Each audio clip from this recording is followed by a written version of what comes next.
광주 MBC 아침 종합 뉴스.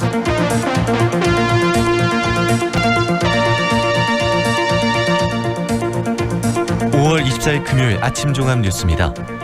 50일 앞으로 다가온 광주 세계 수영대회 최대 흥행카드였던 북한 선수단의 참가가 무산될 위기에 놓였습니다. 한비던전을 규제하는 원자력안전위원회도 이번 1호기 사고 책임에서 자유롭지 않다는 비판이 쏟아지고 있습니다. 광주형 일자리를 추진하기 위한 완성차 공장 설립 사업이 국가균형발전위원회 심의를 통과해서 국가사업으로 추진될 추동력을 얻었습니다. 이상 오늘의 주요 뉴스입니다.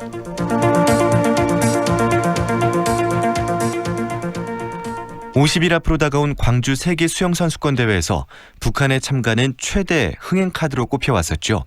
그런데 최근 북한이 대회에 참가하기 어렵다는 뜻을 국제수영연맹에 밝혔습니다. 송정근 기자의 보도입니다. 광주 세계 수영선수권대회 개막까지는 50일, 엔트리 등록까지는 한 달이 채 안 남았지만 북한은 지금껏 대회 참가 여부를 밝히지 않았습니다. 애가 바짝바짝 타는 상황에서 뜻밖의 소식이 들려왔습니다. 국제수영연맹의 코넬 사무총장은 북한이 광주 대회에 불참하겠다는 뜻을 전했다고 밝혔습니다. 국제수영연맹 코넬 사무총장입니다. 북한에서는 공식적으로 참가를 하지 않겠다고 피나 측에 전달한 바 있으나 피나 쪽은 살펴보고 노력할 것입니다. 피나와 회원국의 관계는 지속적으로 유지가 돼 있었기 때문에 꾸준히 노력할 것입니다. 평화대회를 모토로 전폭적인 지원을 약속했던 조직위는 난감해졌습니다. 수구 단일팀 구성과 공동응원, 북한 예술단 공연 등 기대했던 흥행카드들도 다 쓸 수 없게 됐습니다. 대회 조직위원장인 이용섭 광주시장은 북한의 대회 참가를 다시 한번 요청했습니다. 올여름 광주에서 광주 세계 수영대회 이용섭 조직위원장입니다. 보고 싶습니다. 150만 광주 시민을 비롯해 남측 국민들은 남과 북 응원단이 한반도기 흔들며 뜨겁게 환호하고 코넬 사무총장도 북한의 불참 의사는 정부의 공식 입장이 아니라 수영연맹 관계자의 이야기라며 북한의 참가 가능성을 열어뒀습니다. 국제수영연맹 코넬 사무총장입니다.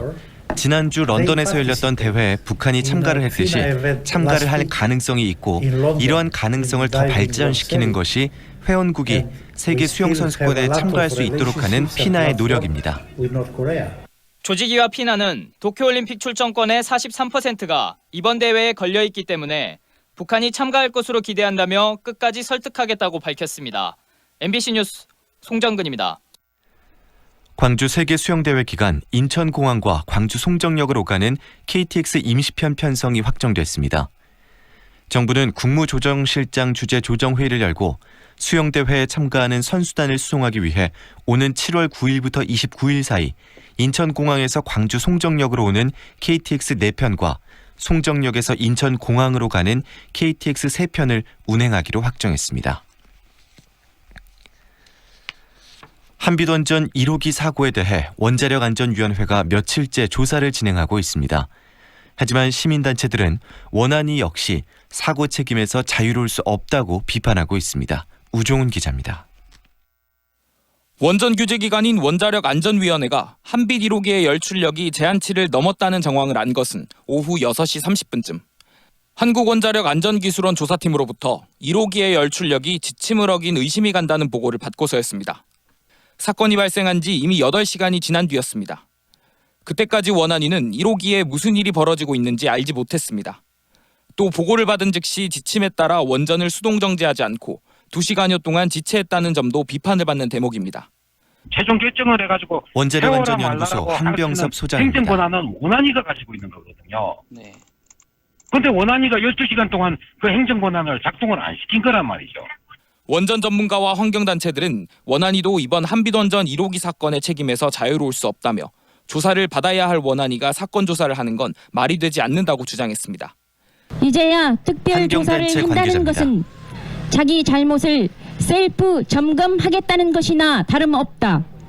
이에 대해 원안위는 한수원이 열출력 초과 사실을 조사팀 투입 때까지 알리지 않았고 조사팀의 정확한 사건 조사를 지켜보기 위해 시간이 걸렸을 뿐 사건을 은폐하려던 건 아니었다고 답했습니다. 또 사건 당시 한비던전 주재원 등 원안위 관계자들에 대한 별도 조사 계획은 없다고 밝혔습니다. MBC 뉴스 우종훈입니다. 노무현 전 대통령은 낙후된 지역이 자생력을 갖도록 국가 균형 발전을 강하게 추진했습니다. 광주 전남의 미래가 될 에너지밸리와 아시아 문화 중심 도시의 밑그림도 노 전 대통령 재임 시절에 그려졌습니다. 이계상 기자입니다. 노무현 전 대통령은 임기 내내 국가 균형 발전 정책을 고민했습니다. 그 결과물로 공공기관들을 지방으로 분산시켜 혁신도시가 탄생했습니다. 노 전 대통령은 특히 광주 전남 공동혁신도시에 애정을 쏟았습니다. 모든 면에서 노무현 전 수준 대통령입니다. 높은 삶을 누릴 수 있도록 그런 도시로 만들어갈 것입니다. 정부 계획에 따라 한전 등 에너지 기업들이 나주에 둥지를 틀었고 빛가람 에너지밸리와 한전공대 설립 등을 통해서 광주 전남은 명실공히 에너지 수도로 발돋움하게 됐습니다. 한전을 일이 이병환 참여정부 비서실장입니다. 배치할 때 그런 고심 그리고 호남에 대한 그 깊은 생각을 너무 많이 하신 분이에요. 광주를 문화수도로 만들겠다는 노무현 전 대통령의 꿈은 아시아 문화전당 건립으로 초석을 다졌습니다. 이명박 박근혜 정권을 거치면서 문화중심도시 조성 사업이 흔들리긴 했지만 문재인 정부가 들어서면서 사업 정상화의 기회를 맞고 있습니다. 광주광역시가 박양우 문화체육관광부 장관입니다. 나아가서는 또 열매가 되는 관광의 도시가 될 수 있도록 서울과 호남을 반나절 생활권으로 연결한 호남 고속철도 역시 경제성보다는 호남의 미래를 강조한 노무현 전 대통령의 결단이 있었기에 건설 시기를 앞당길 수 있었습니다. MBC 뉴스 이계상입니다. 광주형 일자리 추진을 위한 완성차 공장 설립이 국가사업으로서 추진 동력을 얻게 됐습니다. 광주시에 따르면 국가균형발전위원회는 어제 열린 제14차 국가균형발전회의에서 광주형 일자리 완성차 공장 사업 추진 계획을 안건으로 상정해서 심의 의결했습니다. 이번 의결로 완성차 공장 합작법인을 설립하기 위한 국가균형발전 특별법 개정 등 법적 제도적 지원 근거를 마련하게 됐고 근로자 복지 프로그램을 위한 재정적인 지원도 힘을 받게 됐습니다. 전남대학교 병원이 세계적 시사 주간지 뉴스위크가 선정한 대한민국 최고 병원 조사에서 11위에 올랐습니다. 전남대 병원에 따르면 독일 시장 조사 기관인 스타티스타의 평가에서 87점을 획득해 국립대 병원으로는 서울대 다음 순위이며 지방 국립대 병원 중에는 가장 높은 순위라고 밝혔습니다. 이번 평가는 스타티스타가 수만 명의 의사와 병원 관리자를 대상으로 진행한 온라인 설문조사를 통해 선정됐습니다. 광주 지역 산업단지에 신재생에너지 업체가 입주할 수 있도록 관리 기본 계획이 변경됐습니다. 광주시는 산업 집적 활성화와 공장 설립에 관한 법률에 따라 본촌과 송암, 하남, 소촌, 평동 등 5개 산업단지에 신재생 에너지 업체가 입주할 수 있도록 관리 기본 계획을 변경했다고 밝혔습니다. 공장 매매와 임대업 등의 지원 업무를 하게 될 부동산 업체도 산업단지에 들어설 수 있도록 관련 계획도 수정 보완됐습니다. 네이버가 새롭게 변경한 모바일 뉴스 서비스에 지역 언론들을 배제하면서 지역 민주주의 훼손이라는 비판을 받고 있습니다.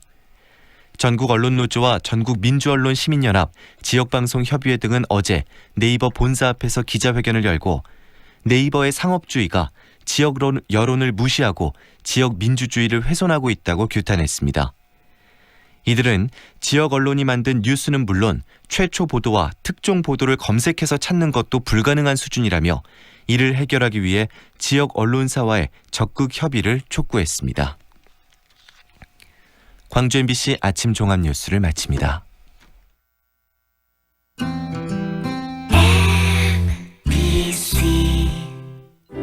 연기자 정동환입니다. 가끔 그 사람이 떠오를 때면 저도 모르게 하늘을 올려다봅니다. 누구나 그렇지요. 그리운 사람이 보고플 때면 을에 하늘을 올려다보게 되는 것. 사람이 곧 하늘이기 때문이죠. 사람을 하늘같이 섬깁니다. 스카이 장례식장. 2년은 금방. 이사 걱정 없이 내 집 마련을 원한다면, 호수공원과 테라스 거리, 생활을 생각한다면, 16개 공공기관 이전 예정까지 미래 가치를 기대한다면 사랑으로 선택하세요. 광주 전남 혁신도시 사랑으로 부영 061-337-8245 부영주택. 지금 시각은 8시 10분입니다.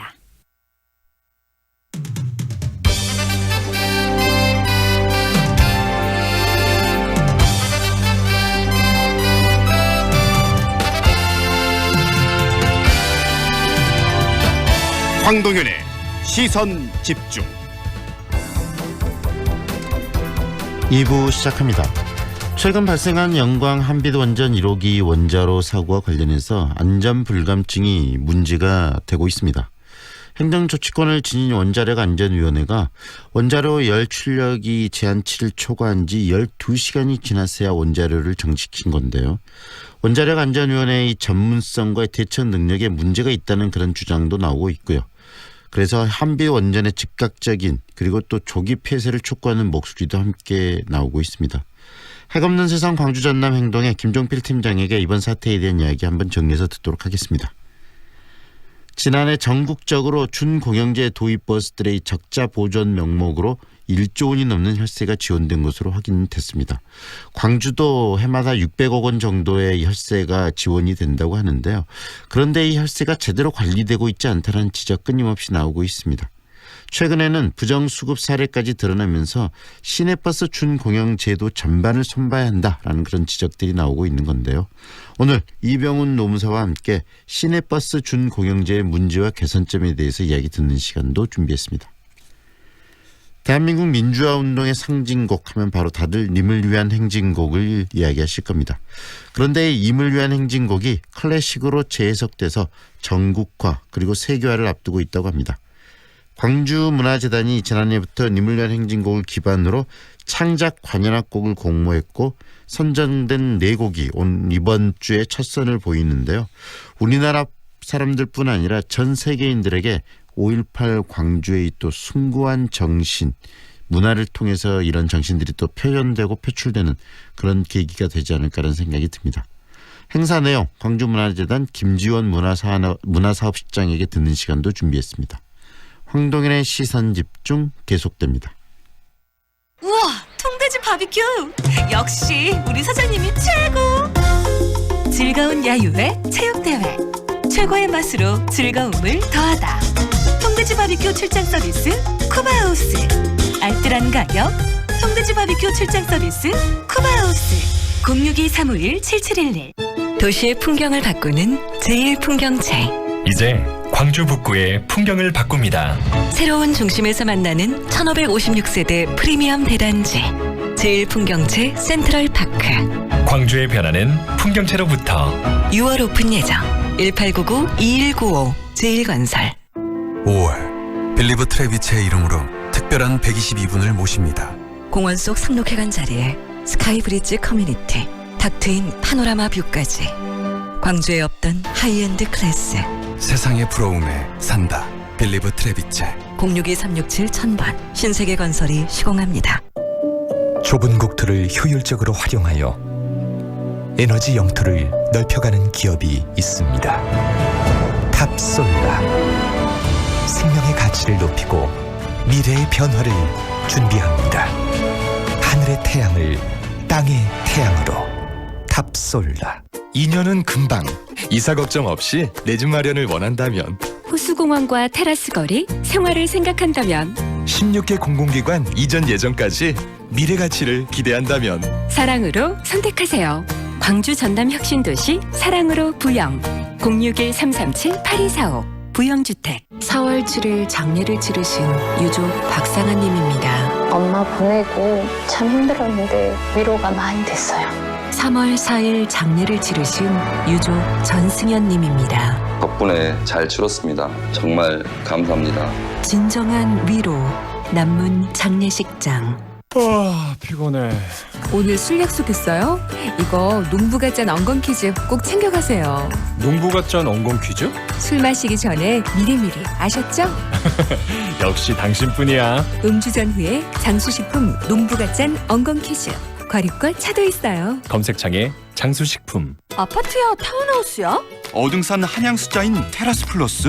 네, 어등산 숲세권에 1층은 테라스, 최상층은 옥탑이래요. 아파트 편리함에 타운하우스 여유까지 2배로 누리겠네.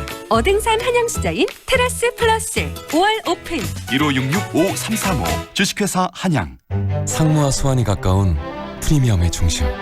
무진로 진아리체 리버뷰가 옵니다. 무등산 영산강 특급 조망. 원스톱 중심 생활을 누리는 명품 중대여. 무진로 진아리체 리버뷰. 6월 오픈 예정. 062-223-0002 진아건설. 교통정보입니다. 출근길 지나면서 교통량 많아지고 있습니다. 정체 구간 살펴보면 상무대로 송정파출소에서 송정 지하차도 방향으로 밀리고요. 이어지는 주변 도로도 서행 흐름 보입니다. 무진대로 송정중앙교회에서 운수 IC 방향으로 교통량 많고요. 대남대로 건강관리협회 사거리에서 농성교차로 방향으로 제속도 못 내고 있습니다. 북문대로 우남사거리에서 광주 청운 검정고시학원 방향으로 밀렸다 풀렸다 반복됩니다. 현재 우리 지역에는 폭염주의보가 내려진 상태인데요. 날씨가 더워지면서 차량 관리에도 더 신경 쓰셔야 합니다. 가장 먼저 해야 할 일은 냉각수 점검입니다. 냉각수는 엔진 사이사이를 돌면서 엔진의 열기를 식혀주는 역할을 하는데요. 냉각수 탱크를 점검하시고 부족한지 확인하셔서 넉넉하게 보충하시기 바랍니다. 출근길 안전운행 하시기 바랍니다. 현재 광주의 기온은 21도, 습도는 48%입니다. 지금까지 교통정보의 신혜빈이었습니다. 황동현의 시선집중과 함께하고 계시는 지금 시각 8시 16분 30초 지나고 있습니다. 한빛원전 1호기 사고 이번에 일어난 이 사고는 허술한 운영과 관리 감독 그리고 또 미흡한 대처 능력을 적나라하게 보여주는 그런 사고였다고 하는데요. 대형 사고의 위험을 초래한 또 원자력안전위원회의 직무 태만에 대한 비판도 함께 일어나고 있습니다. 한빛원전의 운영 문제를 이번에 확실히 좀 보완해야 된다라는 그런 지적들도 나오는 이유가 바로 그런 부분일 것 같습니다. 해없는 세상 광주 전남 행동의 김종필 팀장과 함께 이번 한빛원전 사고의 문제점들 그리고 우리들이 이 부분에 대해서 우리가 좀 느껴야 될 게 어떤 것들이 있는지 이야기를 듣는 시간 갖겠습니다. 안녕하세요, 팀장님. 네, 안녕하세요. 네, 이번에 한빛원전 사고 굉장히 좀 큰 사고였는데 사고 네네. 경위 좀 소개해 주세요. 네, 지난 10일 날 그 한빛 발전소 1호기가 이제 사용 정지가 되었습니다. 네. 맨 처음에는 그냥 일반적인 사용 정지로 알고 있었는데요. 나중에 알고 보니까 조금 심각한 문제들이 조사 사항에서 밝혀지고 있었습니다. 네. 그래서 그 무자격자가 이제 직원이 핵심 운전 시설 중에 시스템 중에 하나인 제어봉이라고 네. 원자력의 출력을 이제 조정하는 이 시스템을 이 기계를 작동했다는 게 밝혀졌고요. 네. 결코 일어나서는 안 되는 이제 원자력 출력이라고요. 보통 핵발전소의 그 발전을 돌리기 위해서는 이제 핵 분열을 조절하게 되어 있는데요. 이 조절하는 게 그 갑자기 출력이 급등해서 좀 심각한 부분까지 이렇게 상황까지 가는 그런 일이 있었습니다. 열 출력을 제대로 제어하지 못하면 좀 심각한 문제가 발생하고 또 그것이 폭발하거나 그랬을 때는 굉장히 치명적이고 위험한 거 아니겠습니까? 네네, 그렇습니다. 일반적으로 이제 그 핵폭탄이라는 것은 이제 핵 분열이 일시에 일어나는 게 이제 핵폭탄이고 네. 핵 분열의 속도를 조절하고 양의 크기를 조절하는 게 이제 핵 그 발전소에서 네네 활용하는 방법인데요. 그거에 이제 그 출력이라고 해서 그 변화의 폭이 제어하지 못할 정도 일시에 올라가는 게 이제 꽤 위험한 상황이 되는 겁니다. 네. 일시에 거기에 예상치를 벗어나는 그다음에 제한치라고 해서 5%를 벗어나면 즉각 중지하게 되어 있는데요. 그런 행위들이 이번에 일어나지 않은 거에 대해서 조금 심각하게 생각하고 있습니다. 한 시간에 한 3% 정도 이렇게 열 출력이 이루어져야 되는데 좀 증가를 해야 되는데 1분 만에 18%까지 뭐 상승했다 이런 말도 있던데 그런 부분들 아까 말씀하신 것처럼 출력을 제대로 제어하지 못하면 핵폭발과 같은 핵무기와 같은 그런 치명적인 상황이 만들어지는 거 아니겠습니까? 네, 뭐 이번에는 저희 정말 한빛원전의 안전장치나 이런 것들이 가동되어 있었고 그렇기 때문에 조금 큰 사고로 이어지지 않았는데요. 이런 현상 자체가 나타난 것에 대해서 한국수력원자력과 관리감독기관인 원자력안전위원회는 좀 심각하게 생각하고 받아들입니다. 네. 무자격자 직원이 이 제어봉을 관리했다는 이야기 아까 잠깐 언급을 하셨는데 그 이야기는 어떤 이야기입니까? 구체적으로 있을 수 있는 이야기인가요? 지금 원래는 말씀드린 것처럼 제어봉이라는 이 시스템을 움직이는 자격증이 있는 분이 이제 가동을 해야 되는데요. 네. 저희가 뭐 아무나 운전을 자동차 운전을 할 수 없는 것처럼 네. 자격 있는 분이 해야 되는데 그렇지 않은 사람이 직원이 했다는 거에 대해서 조금 경악을 금치 못하고 있고요. 근데 한수원 이제 사업자 입장에서는 물론 무자격자가 운전을 하긴 했지만 바로 옆에 이제 자격 있는 사람이 관리 감독자가 있었기 때문에 크게 문제되지 않는다라고 이제 해명을 하고 있는데요. 저희는 그에 대해서 과연 그게 얼마나 적극적인 대처를 가능했겠는지에 대해서 좀 의구심을 갖고 있는 거죠. 네, 무면허 운전자가 운전을 하고 있었고 바로 옆에 면허가 있는 사람이 앉아 있었다. 그러니까 문제가 되지 않는다. 그런 말과 별로 다른 말은 아니지 않겠습니까? 똑같습니다. 네네. 이렇게 단시간에 열출력이 폭증하게 되면은 뭐 핵폭탄의 위험성도 잠깐 언급이 됐지만 어떤 위험성이 있는지 구체적으로 좀 이야기를 해주세요. 네, 뭐 간혹 이제 언론이나 다른 어떤 전문가들이 체르노빌 사고에 이제 비견해서 말씀을 하시는데요. 네. 실질적으로 뭐 체르노빌과 똑같은 상황은 아니었지만 체르노빌 우리 이제 세계 핵사고 3대 핵사고 중에 하나인데요. 네. 거기도 그 제어봉 이제 원자로의 출력이 갑자기 급등했던 거하고 똑같고 실질적으로 운전해서 그 사람의 인위적인 실수로 의해서 그렇게 결과가 나왔던 거거든요. 네. 만약에 조금 체르노빌과 이제 원자로 형태가 다르긴 하지만 한빛 핵발전소가 안전장치가 제대로 작동되지 않고 네. 유사한 어떤 지속적으로 원자력 출력이 계속 급등했다라고 한다라고 하면 네. 그 결과는 이제 알 수가 없는 겁니다. 네, 정말 다행히 여기서 이런 부분들이 제어됐고 그다음 문제가 더 이상 발생하지는 않았지만 원자력이라는 것은 대단히 위험하기 때문에 만에 하나를 경계해야 되는 거 아니겠습니까? 네, 물론 그렇습니다. 네, 그리고 이런 그 원자력과 관련된 모든 행정 조치를 추진하고 결정하는 이 원자력 안전위원회 굉장히 중요한 업무인데 이 안전위원회에서 이 사고가 일어난 12시간이 지난 후에 수동으로 정지라는 그런 지시를 내리고 명령을 내린 것으로 알려지고 있습니다. 이런 지휘, 이 지시의 어떤 개통과 이 결정에도 문제 있는 거 아닌가요? 네. 일단은 우선 이게 제한치 5%가 넘으면 즉각적으로 이제 정지를 해야 됩니다. 그래서 1차적인 문제는 한수원에서 바로 중단을 안 했다라는 게 큰 문제가 있고요. 네. 나중에 조사 과정에서도 이 중단해야 된다는 매뉴얼이 있음에도 불구하고 제대로 인지하지 못하고 있었다, 알지 못하고 있었다라는 결과가 나왔고요.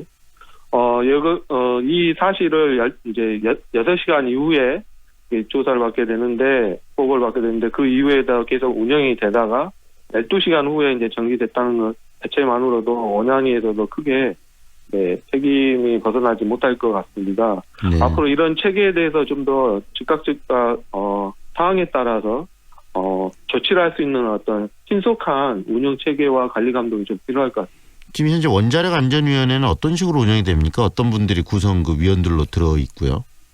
원자력 안전위원회는 뭐 당위직이라고 해서 이제 국가기관이나 이런 이제 정부에 있는 분들이 이제 들어가는 분이 있고요. 외부에서 이제 원자력 관련돼서 전문가분들 이렇게 같이 시민사회단체에서 추천받으신 분도 이렇게 같이 하고 있는데요. 민간위원들만 아니라 이제 전문가분들 함께 하고 있습니다만 지금 계속해서 이러한 것들이 상황이 나오는 거 보면 제대로 관리 감독이나 이 체계들이 네. 잘 이루어지지 않는 거 있다라는 우려가 좀 되고 있습니다. 네, 그래서 지금 시민단체에서 여러모로 이 사태를 보면서 이 사건을 보면서 우려들을 하고 계시는데 시민단체가 지금 우려하는 바 그리고 이 어떤 식으로 이 문제가 좀 개선돼 이번에 그대로 두는 건 그 안 되지 않겠습니까? 뭔가 개선이 필요한데 그 개선의 방향성까지 좀 이야기해 주시죠. 네, 좀 더 철저한 이제 조사가 필요하고요. 우리나라에 핵발전소가 26개가 되어 있습니다.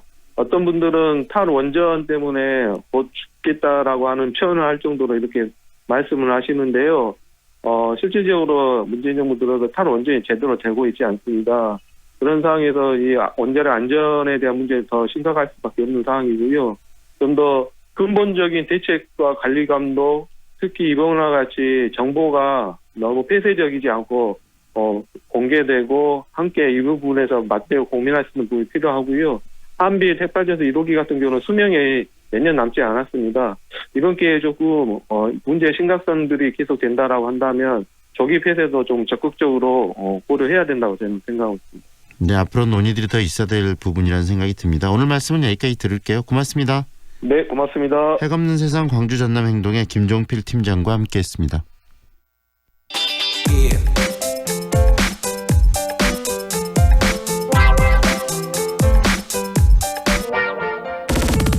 전국 동시 버스 파업이 정부의 준공영제 확대 그리고 또 일부 지방자치단체의 버스 요금 인상으로 일단 급한 불은 껐습니다. 광주도 현재 같은 상황인데요. 그런데 버스 사업이 서민의 발이라는 점에서 적자 문제를 해소할 좀 근본적인 대책이 필요하지 않느냐라는 목소리도 나오고 있고요. 또 광주도 준공영제를 실시하고 있는데 광주의 준공영제가 또 여러 가지 문제가 있다는 지적 그리고 새로운 대안들에 대한 고민들이 있어야 된다는 이야기도 나오고 있습니다. 오늘 그 이야기 한번 정리하겠습니다. 이병훈 노무사 연결해서 이야기 듣겠습니다. 안녕하세요, 노무사님. 예, 안녕하십니까. 네, 노무사님이 버스 준공영제, 특히 광주 버스의 준공영제 문제 계속적으로 이야기를 해오셨는데 먼저 준공영제가 어떤 제도인지 설명을 해주시겠습니까? 예, 준공영제는 기존에 이제 민간 버스 회사가 전체적인 책임을 지고 운영하던 것을 사실은 이제 지방자치단체가 전체적인 수입을 일괄적으로 관리하면서 시내버스 분배금 형태로 예산을 지원하는 형태인데요. 네. 그러다 보니까 운행은 버스 회사가 맡고 의사결정의 책임은 지방자치단체가 하는 이런 형태를 의미합니다. 네. 그러면 결국 세금으로 버스가 운영된다고 이해를 해도 되겠네요? 예, 그렇습니다. 세금이 전체 운영비 몇 %, 금액으로는 얼마나 들어가는지 광주 예를 들어서 설명을 좀 해주실 수 있을까요?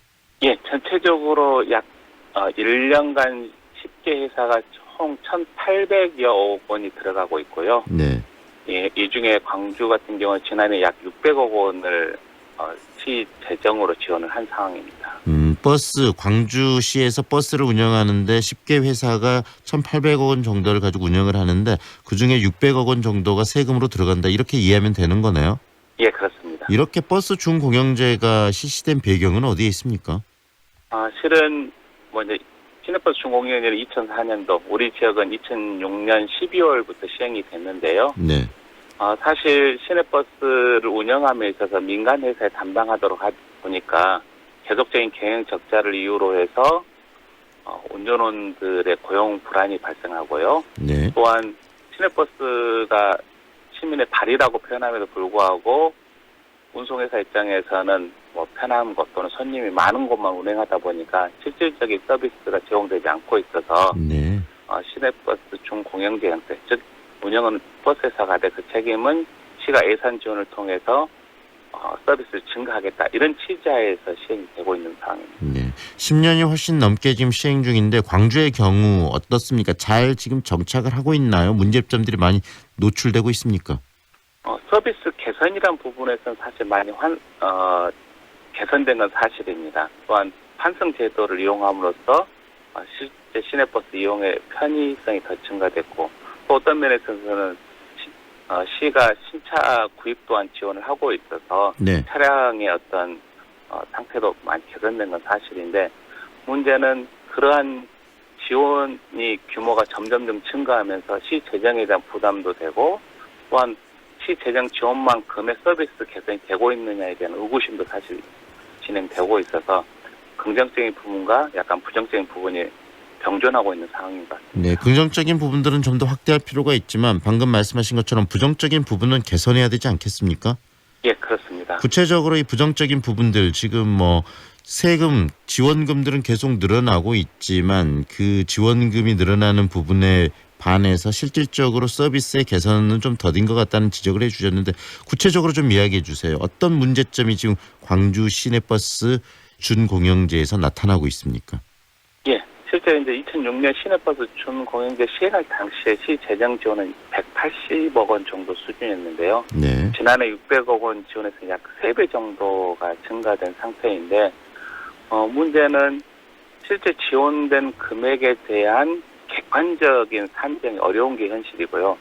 두 번째는 이러한 산정에도 불구하고 정상적인 지급이 됐는지에 대한 관리 감독 기능을 가지고 있지 않기 때문에 실제 예산이 그 목적대로 사용했는지를 확인하는 것 자체가 불가능한 상황입니다. 큰 예로 들면은 2006년도 시행 당시에 퇴직금 지급을 목적으로 약 40억 원을 광주시가 지원을 했는데 실제 퇴직금 지급 없이 사업주가 이 40억 원을 이익으로 챙긴 사례가 있는데 이에 대해서 광주시가 책임을 묻지 못하고 있는 상황이고요. 또한 관리직이나 정비직 인건비를 명목으로 지원을 했는데 실제 이를 지출하지 않고 사업주가 영업이익으로 챙긴 사례도 있습니다. 그럼에도 불구하고 여기에 대한 책임을 묻지 못하는 사례도 있고요. 최근의 경우에는 이게 가족 경영 수준이다 보니까 사실은 임원으로 친인척이 근무하고 내용을 들여다보니까 정상적인 근무를 하지 않는 거죠. 즉 다른 회사에서 실제 일을 하고 있음에도 불구하고 우리 회사에 임원으로 등재되어 있어서 연간 약 1억 원 정도의 인건비를 지급받는 이런 형태들의 문제점이 제기되고 있습니다. 준공영제를 통해서 그 여러 노선들을 좀 확대하고 또 이 시민들이 이 버스를 활용할 수 있는 환경들을 더 편하게 만들어내겠다는 그런 기본적인 취지는 좋지만 방금 이야기하시는 걸 들어보니까 이걸 관리하는 데 구멍들이 굉장히 많네요. 예, 그렇습니다. 실질적으로 그리고 600억이나 지원하고 있는데 문제점들이 발생했을 때 거기에 대해 제재할 수 없는 그런 상황들이라면 개선 그리고 법이 바뀌어야 된다면 법의 개정까지도 필요한 상황 아닌가요? 예, 준공영제가 사실은 버스회사가 전체적인 운영을 한 이 부분 때문에 광주시는 예산만 지원할 뿐 관리 감독은 할 수 없다. 이런 입장을 계속 취하고 있는 상황입니다. 초창기에 180억 원은 전체 금액의 일부에 해당되지만 지금은 600억 원이면 약 30-40% 정도를 광주시가 지원을 하고 있는 수준이기 때문에 실제 이 정도 비용이면은 공영제 형태의 운영도 가능하지 않냐라고 하는 게 지금의 목소리의 주된 내용입니다. 즉, 기존에는 이제 180억 원 정도였으니까 전체 예산의 10% 정도 수준이었는데 지금은 연간 1,200억 원의 운송 수익금 그리고 600억 원의 시 재정 지원이기 때문에 이 정도 1,800억 원은 사실 직접 운영해도 가능하지 않냐 이런 이제 적극적인 목소리가 나오고 있고 시가 이 부분에 대해서는 좀 긍정적인 검토가 필요한 상황이라고 생각합니다. 방금 말씀하신 것처럼 그런데 시가 그렇게 이야기를 한다는 거 아니겠습니까? 600억이나 지원을 하면서도 예산만 지원하기 때문에 실제로 관리 감독하는 것은 한계가 있다고 시 스스로가 이야기한다는 것은 돈을 세금을 이렇게 쓰면서 관리하고 감독해야 될 시 본연의 기능 자체를 스스로 포기하는 거 아닌가요?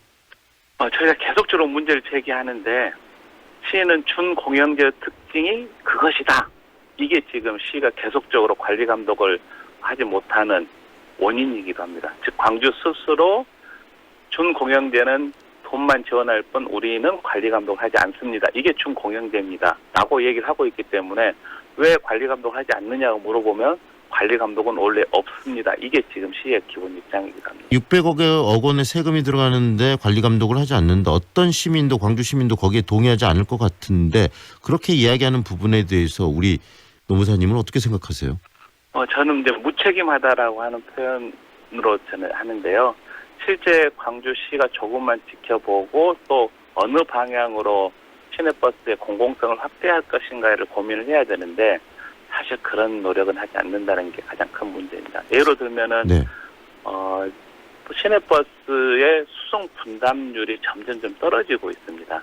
즉 조금 전에 말씀드렸다시피 광주시 예산 600억 원, 약 1,200억 원의 운송 수익금인데 광주시가 이 부담을 줄이기 위해서 운송 수익금을 늘리는 방법도 있는 반면에 이용 승객을 늘려서 실제 운송 수익금을 증가시키는 방법도 있는데 현재 모든 자치단체는 이용 승객을 늘려서 운송 수익금을 증가하기보다는 요금을 올려서 운송 수익금을 증가하겠다는 기본 방향을 바라보고 있어서 시민들 입장에서는 이건 아니지 않냐라는 생각을 계속 갖게 만드는 상황입니다. 그래서 바로 이번에 이 광주시의 버스 준공영제 문제를 다시 한번 짚어봐야 되지 않느냐는 생각도 많이들 가질 텐데요. 대안, 어떻게 변화돼야 된다고 생각하시는지 우리 노무사님의 입장을 마지막으로 정리 한번 해주시죠.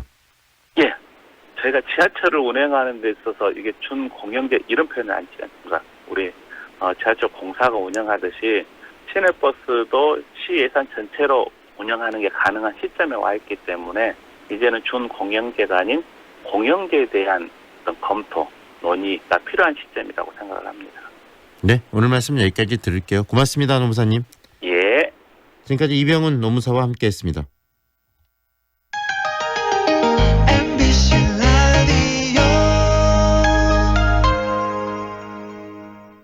배우 한은정입니다. 생각보다 가까운 하늘, 그 하늘을 향해 대라수가 하늘을 걷는 다리를 놓습니다.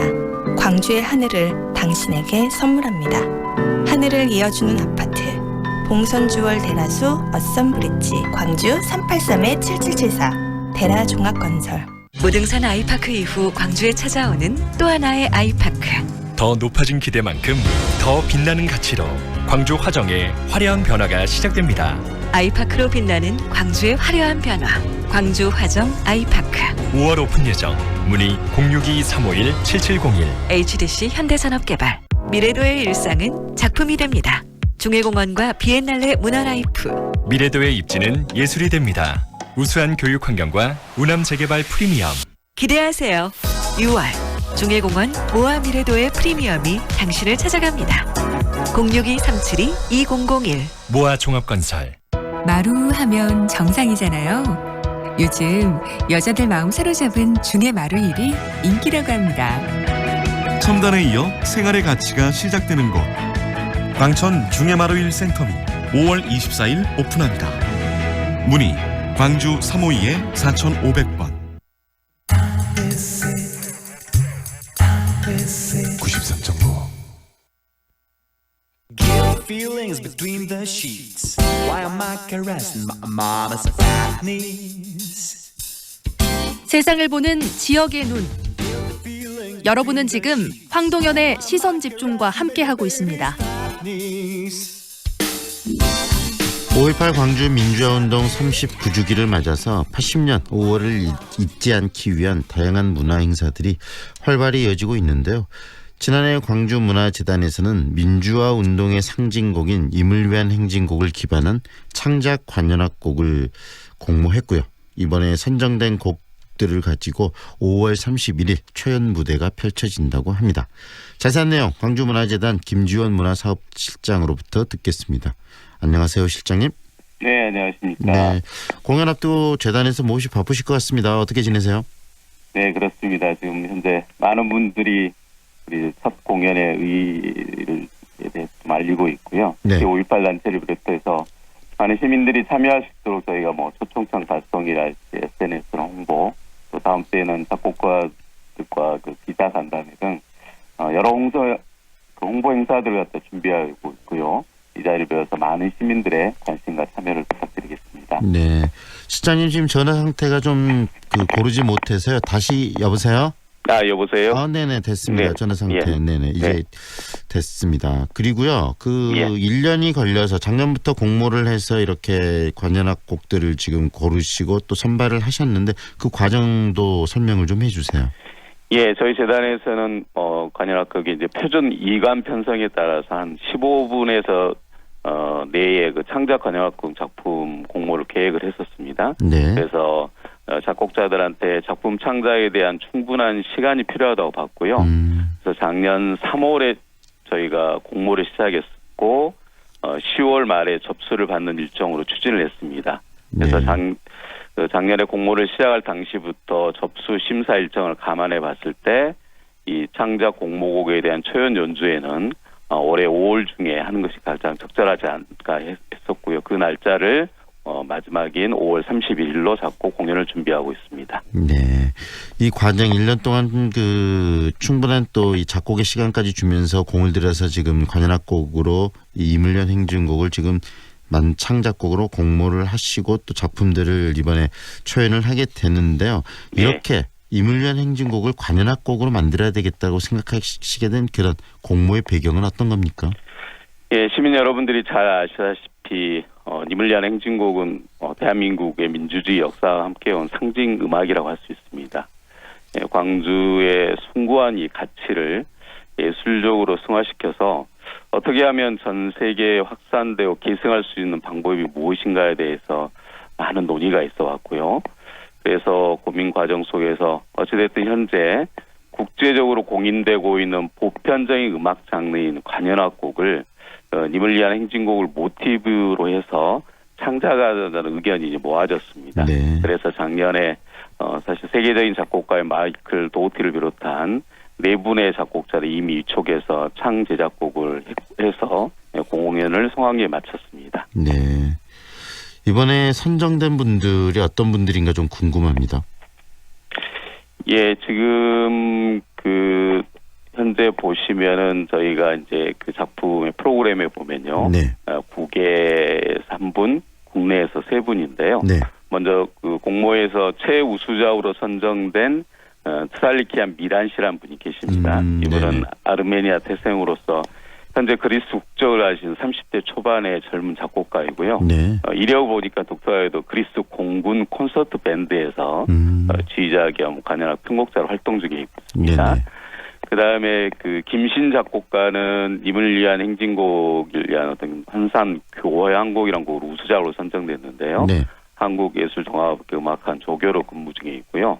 또 가적으로 선정된 김민경, 김윤미 작곡가 역시 모두 방송이랄지 무용단 창작 작품 등 왕성한 창작 활동을 하는 대부분의 젊은 작곡가들입니다. 네, 젊은 작곡가분들이 또 이 님을 위한 행진곡에 대한 관심, 5.18 민주화 운동에 대한 관심 속에서 이런 작곡에 참여를 했고 또 외국인까지 이렇게 참여를 해서 또 외국인이 지금 그 최고의 상을 받았다는 거 아니겠습니까? 예, 그렇습니다. 네, 이런 과정들이 굉장히 좀 의미가 있을 텐데요. 예. 이런 과정들을 통해서 지금 이 님을 위한 행진곡의 진정한 가치, 민주화 운동에 대한 가치를 좀 그 작품 속에 담는 것들이 필요하다고 보셨기 때문에 그럴 것 같은데 예. 어떻습니까? 충분히 좀 담겼다고 보시나요? 예, 어쨌든 뭐 심사위원들의 전반적인 의견들은 어쨌든 원곡에 대한 부분들을 충분히 반영했다 보고 있고요. 특히나 이제 그 최우수 작품상을 받은 트라스켄 미란 씨 같은 경우는 네. 그 제목이 영웅들의 맹세, 영웅들의 교양시라고 합니다. 네. 그래서 저희가 이제 아직 악보만 같이 직접 아직 음악은 들어보지 않았습니다만은 5.18 당시에 시민들의 어떤 진실성과 자질 어떤 그런 것으로부터 어떤 시민들의 어떤 영웅적 행위를 어떤 영감을 받았다고 하는데요. 네. 이런 부분에 있어서의 그 특히나 저희가 고민했던 것들은 이 작품 창작의 어떤 독창성이랄지 또 예술성들 그리고 또 모두에 말씀드렸습니다마는 이 결국은 이런 창 제작을 통해서 세계적으로 님을 위한 행진곡이 널리 알려지게 하는 계기가 필요했기 때문에 네. 이런 부분에 대한 파급 효과 등도 많이 고려를 했습니다. 네. 초연이 지금 5월 31일 빛골 시민문화관에서 지금 열리는 거죠? 예, 그렇습니다. 네, 많은 분들이 정말 님을 위한 행진곡이 어떤 식으로 지금 관현악곡으로 재해석됐을까에 대한 궁금증이 있으실 것 같아요. 많이 듣고 싶고 참여하고 싶으실 것 같은데 어떻습니까? 그 관객들 지금 가시고 싶으신 분들은 어떻게 하면 되는 거죠? 예, 지금 저희 재단 홈페이지에도 이미 안내가 이미 다 돼 있고요. 네. 저희 광주문화재단에 문의를 하시면 저희가 현재 총 확보할 수 있는 공연 좌석이 한 730석 정도 됩니다. 네. 그래서 지금 이번 주 초부터 저희가 안내를 갖다 하고 있고 지금 접수를 받고 있는데요. 네. 저희 일단은 관심 있으신 분들은 저희 쪽에 연락을 주시면은 저희가 좌석을 마련하도록 하겠습니다. 네. 이번 초연뿐만 아니라 이렇게 세계적 관심 속에서 만들어진 관현악곡들이 좀 세계 사람들과 함께 호흡하는 그런 자리들도 많이 만들어졌으면 좋겠는데 거기에 대한 고민도 좀 있으시죠? 계획. 예, 그렇습니다. 사실은 보면은 저희가 작년에 그 창 제작한 4곡을 가지고서요.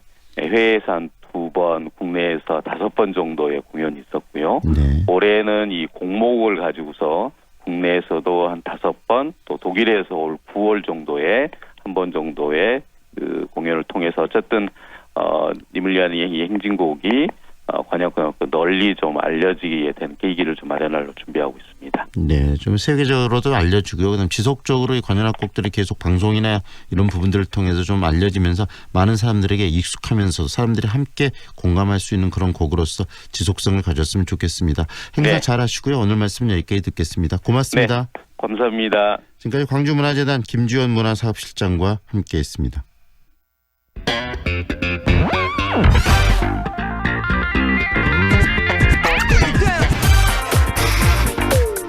남도의 아름다움을 귀로 느끼는 시간입니다. 아름다운 남도. 오늘도 전남도청 대변인실 이돈삼 시민기자 함께합니다. 어서 오십시오. 예, 안녕하셨습니까. 요즘 무지 덥습니다. 몹시. 예. 초여름 날씨의 느낌들이 드는데요.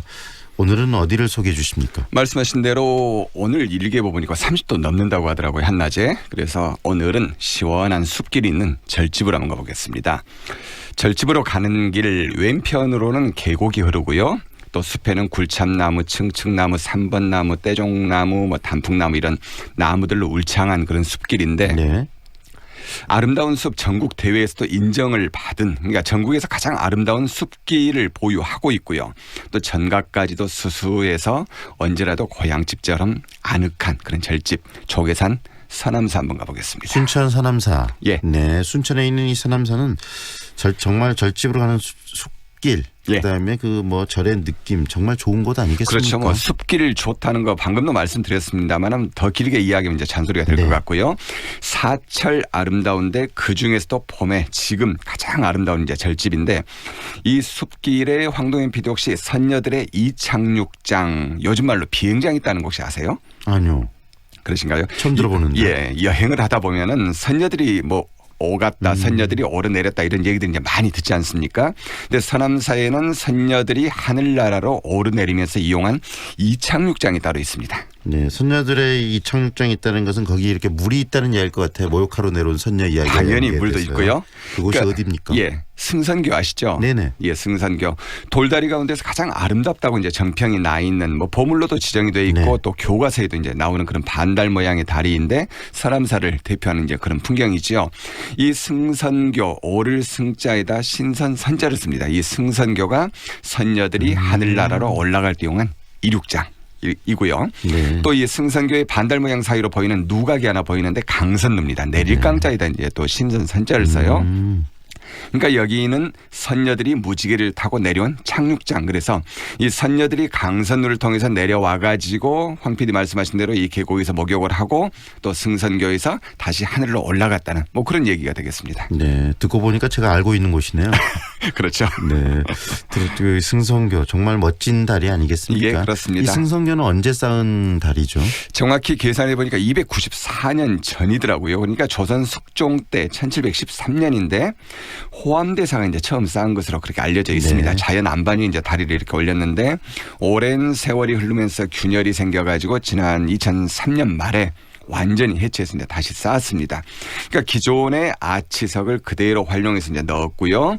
너무 부식이 돼가지고 더 이상 쓸 수 없는 아치석 30개도 이제 버리지 않고 한쪽에 따로 이제 그렇게 전시를 해놓았는데 당초에 승선교를 구성하던 아치석이 147개 들어갔다는데 그 가운데 5분의 1만 못 쓰고 나머지는 다 그대로 지금 재활용해서 다리를 다시 쌓았습니다. 네, 이 승선교를 보면 너무 과하지도 않고 예. 그렇다고 부족하지도 않은 그런 아름다움이 딱 곁들여 있다는 그 느낌이 드는 그런 다리인데요.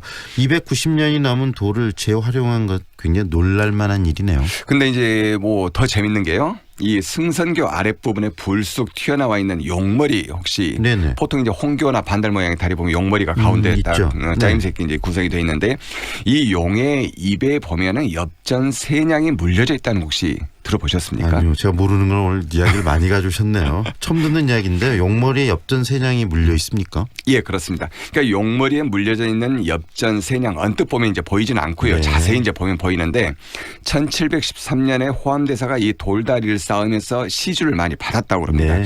그러니까 시주 받은 금품을 돌다리 만드는 데 다 쓰고 엽전 정확히 이제 세냥이 남았는데요.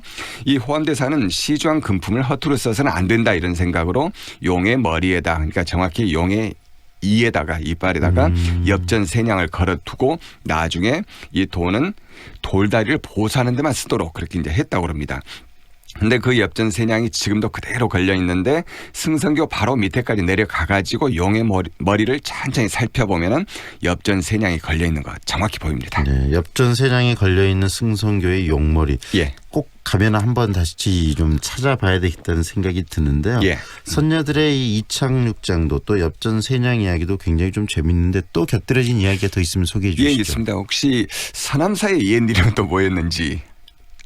지금은 이제 조계산 서남사라고 합니다만은 옛 이름은 이제 청량산 해천사였다고 합니다. 그러니까 풀을 청자에다 서늘할 양자, 그래서 청량산, 또 바다 해자에다 샘천자, 그래서 해천사. 그러니까 서남산이 이제 백제 때 아도 화상이 이제 창건한 그런 고찰인데 정유재란 때 불에 탄 것을 시작으로 해서 크고 작은 화재가 이제 자주 났고요. 그때마다 이제 중창불사를 했는데. 지세가 산강수약이다. 그러니까 산이 강하고 물이 약하다. 이 산강수약이다 해서 이제 불이 자주 났다고 믿었고요. 네. 그래서 산과 절집 이름에 한자로 물수자, 바다 해자, 샘천자 이런 것들이 들어가는 청량산 해천사였다고 합니다. 그래서 지금도 일주문에서 보면은 밖에서 보면 조계산 서남사 편액이 이제 그렇게 씌어져 있는데 안에서 보시면은요 청량산 해천사라는 편액이 그대로 걸려 있습니다. 또 절집 요사체 벽에 보면 군데군데 한자로 물수자나 바다 해자 글씨가 씌어져 있는 게 이제 요사체 벽에 보면 보이는데 다 이런 연유로 그때 씌어놓은 것들 지금도 볼 수가 있습니다. 나름대로 서남사도 좀 여러 번 가봤고 또 나름 많이 안다고 생각했는데 우리 기자님 이야기 들으면서 제가 정말 모르고 있었구나. 모르는 게 참 많았구나 하는 생각이 다음에 드는데. 가시면 방금 말씀드렸던 그런 거 한번 눈여겨보셔도 재밌을 것 같습니다. 재밌을 것 같습니다. 예. 그리고 이 절집의 이 이름과 관련해서 이야기를 해주셨는데 이 서남사는 또 유홍준 교수가 쓴 나의 문화유산 답사기에서 우리나라 최고의 문화유산으로 이렇게 꼽은 그런 절집 아니겠습니까? 예, 맞습니다. 그러니까 풍광이 빼어나고 숲길도 아름답고요. 문화재도 많이 보유하고 있는 우리나라 태고종의 본산, 총림 이렇게 이제 알려져 있습니다. 그러니까 스님들이 결혼을 할 수 있다는 점에서 이제 조계종하고 이제 대비가 되는데요. 현재는 이 해남의 대흥사, 영주, 부석사 이런 이 다른 6곳의 절집하고 함께 산사, 한국의 산지 승환해서 이제 유네스코 세계문화유산으로 지정이 돼 있는 이제 그런 절집이고요. 예부터 서남사에 가면은 문장 자랑을 하지 말아라 이런 얘기가 또 전해지고 있는 그런 절집이기도 합니다. 그 이야기는 또 무슨 이야기입니까? 문장 자랑을 하지 말아라. 그러니까 순천에 가면 얼굴 자랑하지 마라 그러잖아요. 순천에 가서 얼굴 자랑하지 말고 미인들이 많기 때문에. 벌교 가면 또 주먹 자랑하지 마라 이런 말이 있는데 절집에도 이런 얘기가 그대로 전해지고 있습니다. 그러니까 화엄사에 가서는 주먹 자랑하지 말아라. 옛날에 이제 승병들 얘기입니다. 예. 임진왜란 때 승병들 얘기 있어서 화엄사에 가서는 주먹 자랑하지 말아라. 또 대흥사에 가서는 13대 종사 13대 강사로 인해 가지고 연불 자랑을 하지 말아라. 또 송광사에 가서는 계율 자랑하지 말아라. 백양사에서는 인물 자랑하지 말아라. 이런 얘기가 전해지는데 서남사에서는 문장 자랑을 하지 말라는 얘기가 있습니다. 그러니까 대각국사를 비롯해 가지고 빼어난 문장가들을 많이 배출한 절집이 이제 그런 서남사고요. 또 다 아시는 이 소설 태백산맥의 작가 조정래도 마찬가지 이 서남사의 대처승입니다. 시조시인 조종현의 아들입니다. 네, 들어보면서 이 서남사 정말 이야기가 무궁무진한 절이다라는 생각이 드는데 문화재도 또 어느 절집보다 많은 그런 서남사 아니겠습니까? 예, 그렇죠. 일반적으로 절집이 문화재를 많이 보유하고 있는데 서남사는 그 중에서도 가히 문화재 보고다 이렇게도 이제 손색이 없는 그런 절집이고요. 국가 지정 문화재 처음에 말씀드렸던 승성교를 포함해 가지고 국가 지정문화재 18점이 있고요. 지방문화재, 문화재 자료 이렇게 해가지고 30점이 넘는 그런 문화재를 보유하고 있는 절집이 또 서남사입니다. 정말 많은 문화재를 보유하고 있는데 그중에서 대표적인 문화재 몇 가지만 좀 소개해 주세요. 예, 승성교 말씀드렸고 일주문도 문화재입니다. 그러니까 기둥의 중간이 굵고 위아래가 가는 걸 배흘림, 또 배흘림 기둥 이렇게 얘기를 하는데 이 기둥 정말 멋스럽고요. 또 지붕은 사람 인자를 그리고 있는 맞배기와 그래서 이 일주문도 문화재고 석탑도 보물, 대웅전도 보물로 지정이 되어 있습니다. 그리고 뒷간이라고 이름이 붙여져 있는 지은 지 400년 된 해우소, 이 화장실도 문화재로 지정이 되어 있는. 그러니까 유홍준 교수가 세계에서 가장 운치 있는 화장실이라고 극찬했던 그런 고풍스러운 멋을 지니고 있는 화장실 문화재로 지정이 되어 있고요. 또 정각들도 하나같이 화려하지 않아서 오래된 그런 풍경화처럼 은은한 또 자연스러운 아름다움을 간직하고 있고 또 나무들도 많이 있는데 격이 다른 이 문화재급 나무들이 특별히 많은 그런 또 절집이 서남사입니다. 이야기를 들어보니까 서남사가 또 새롭게 느껴지네요. 한번 이번 주말 서남사 방문하시면 좀 즐거운 또 기억과 추억이 만들어지지 않을까 싶습니다. 오늘 말씀은 여기까지 들을게요. 고맙습니다. 예, 고맙습니다. 지금까지 전남도청 대변인실 이돈삼 시민기자와 함께했습니다. 배우 한은정입니다. 생각보다 가까운 하늘, 그 하늘을 향해 대라수가 하늘을 걷는 다리를 놓습니다. 광주의 하늘을 당신에게 선물합니다. 하늘을 이어주는 아파트, 봉선주월 대라수 어썸브릿지, 광주 383-7774 대라종합건설. 프리미엄 SUV의 모든 기준 집 그랜드 체로키. 오직 5월 한 달간 최저 5,130만 원의 파격적인 가격으로 프리미엄 SUV를 누릴 절호의 기회. 집 그랜드 체로키. 지금 지프 전시장으로 문의하세요. 무등산 아이파크 이후 광주에 찾아오는 또 하나의 아이파크. 더 높아진 기대만큼 더 빛나는 가치로 광주 화정의 화려한 변화가 시작됩니다. 아이파크로 빛나는 광주의 화려한 변화. 광주 화정 아이파크. 5월 오픈 예정. 문의 062-351-7701. HDC 현대산업개발. 좁은 국토를 효율적으로 활용하여 에너지 영토를 넓혀가는 기업이 있습니다. 탑솔라. 생명의 가치를 높이고 미래의 변화를 준비합니다. 하늘의 태양을 땅의 태양으로. 탑솔라. 아파트야, 타운하우스야? 어등산 한양 숫자인 테라스 플러스? 네, 어등산 숙제권을 1층은 테라스, 최상층은 옥탑이래요. 아파트 편리함에 타운하우스 여유까지 2배로 누리겠네. 어등산 한양수자인 테라스 플러스 5월 오픈. 1566-5335 주식회사 한양. 5월 24일 금요일 황동현의 시선집중이 준비한 내용은 여기까지입니다. 오늘도 함께해 주셔서 고맙습니다.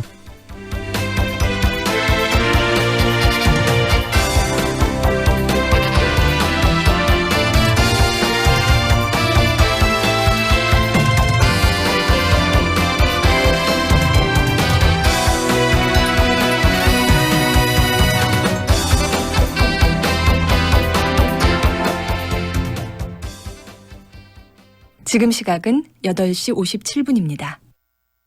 광주 MBC 제7회 꿈을 실은 독서 열차. 독서 토론을 통해 친구들과 생각을 교환하고 방송인, 영화인, 베스트셀러 저자와의 만남을 통해 폭을 넓히고 파주 출판 도시를 해설사와 함께 둘러보는 2박 3일의 알찬 체험. 참가 신청서는 광주 MBC 홈페이지에서 내려받을 수 있습니다. 광주 시내 고등학교 1학년 학생들의 많은 참여를 기다립니다. 광주 MBC 꿈을 실은 독서 열차는 질문이 있는 교실, 행복한 학교, 광주광역시 교육청, 광주광역시 교육연구정보원과 함께합니다. 배우 박철민의 귀환, 연극 늙은 도둑 이야기. 28년간 사랑받아온 국가대표 시사풍자 코미디. 5월 31일과 6월 1일 광주 5.18 기념 문화센터에서 호복절도 배꼽 잡는 웃음을 전해드립니다.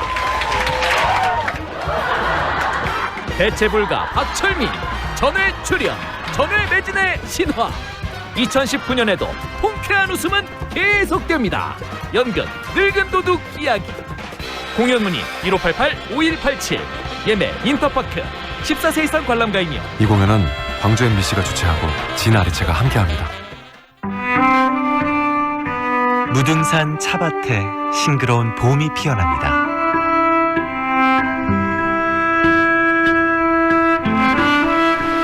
내 그림은 무등산 물로 그리고 내 차는 무등산 물로 달인다. 하늘과 땅, 사람을 귀히 여겼던 의제 허백년의 삼해 정신이 깃든 무등산. 무등의 품에서 살아온 빛고울은 시련 앞에서도 하나 된 세상을 이루었습니다. 5월 푸르른 무등의 찻잎은 광주를 닮았습니다. 광주는 무등을 닮았습니다. 알수록 귀한 산 무등산. 무등산은 광주의 정신입니다. 광주 MBC 캠페인 무등산을 사랑하자. 이 캠페인은 현대해상, SK 브로드밴드와 함께합니다.